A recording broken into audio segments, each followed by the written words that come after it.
Trump సర్కారు వలస విధానాలకు నిరసనగా మిన్నెసోటా రాష్ట్రంలో ఆందోళనలు మిన్నంటాయి. మిన్నేపోలిస్ నగరంలో -డిగ్రీల చలిలోనూ వేలాది మంది భారీ ర్యాలీ నిర్వహించారు. రోడ్లపైకి వచ్చి పెద్ద ఎత్తున ఆందోళన చేపట్టడంతో పలు ప్రాంతాలు స్తంభించిపోయాయి. వందలాది వ్యాపార సంస్థలను స్వచ్ఛందంగా మూసేశారు. ఉద్యోగులు, విద్యార్థులు ఇళ్లకే పరిమితమయ్యారు.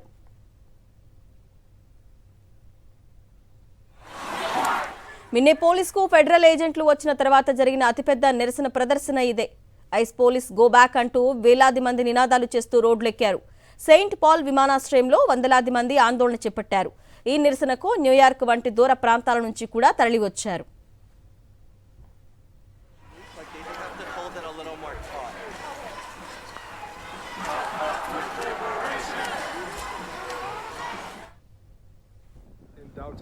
ఆందోళన చేస్తున్న నిరసనకారులను పోలీసులు అదుపులోకి తీసుకున్నారు.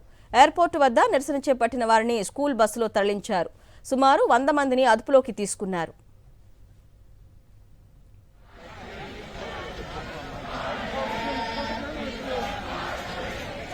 వలసల విధానాన్ని వ్యతిరేకిస్తూ కొన్ని వారాలుగా మిన్నేపోలిస్, సెయింట్ పాల్ ప్రాంతాల్లో ఘర్షణలు చోటు చేసుకున్నాయి. ఇప్పటి వరకు దాదాపు 3000 మందిని అదుపులోకి తీసుకున్నారు. ఈ నెల 7న మిన్నేపోలిస్లో ఐసీఈ ఏజెంట్ కాల్పుల్లో రెనీ గుడ్ అనే మహిళ మృతి చెందింది. అప్పటి నుంచి ఫెడరల్ ఏజెంట్లను తొలగించాలని ఆందోళనలు మిన్నంటాయి. ఇరాన్పై యుద్ధానికి కాలు దువ్వుతున్నట్లు అమెరికా వ్యవహారం ఉంది. అమెరికా యుద్ధ నౌకలు, యుద్ధ విమానాలు భారీ స్థాయిలో పశ్చిమాసియా వైపు కదులుతున్నాయి. వాటితో పాటు పదాతి సైన్యాన్ని కూడా అమెరికా మోహరిస్తోంది. ఇజ్రాయెల్ సైతం ఐరన్ డోమ్తో పాటు తన రక్షణ వ్యవస్థలన్నింటినీ యుద్ధ ప్రాతిపదికన పటిష్టపరుచుకుంటోంది.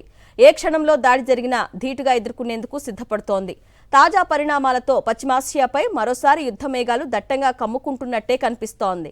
రిపబ్లిక్ డే వేడుకలకు ముందు పాఠశాలలకు బాంబు బెదిరింపులు కలకలం సృష్టించాయి. నోయిడాలోని శివనాడార్ స్కూల్తో పాటు అహ్మదాబాద్లోని పలు స్కూళ్లకు ఈ బెదిరింపు మెయిల్స్ వచ్చాయి. వెంటనే అప్రమత్తమైన అధికారులు తనిఖీలు ప్రారంభించారు. బాంబు స్క్వాడ్తో సోదాలు చేపట్టారు. ఇటు నోయిడా స్కూల్కి కూడా బెదిరింపు మెయిల్ అందిన వెంటనే యాజమాన్యం అప్రమత్తమైంది. విద్యార్థులను పాఠశాల నుంచి బయటకు పంపించారు.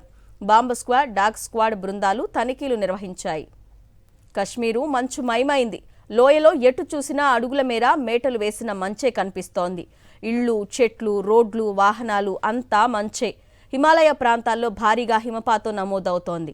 దీంతో జమ్మూ కాశ్మీర్, హిమాచల్ ప్రదేశ్, ఉత్తరాఖండ్ తెల్లని మంచుతో నిండిపోయాయి. వెండి ధగధగలు వెదజల్లుతున్నాయి. వర్షం కురిసినట్లు పెద్ద ఎత్తున మంచు కురుస్తోంది. స్థానికులు ఇబ్బందులు పడుతున్నారు.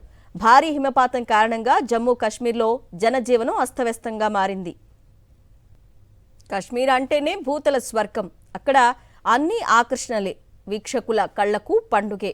దట్టమైన మంచులో వందే భారత్ పరుగులు చూస్తుంటే ఇది నిజమే కదా అనిపించక మానదు.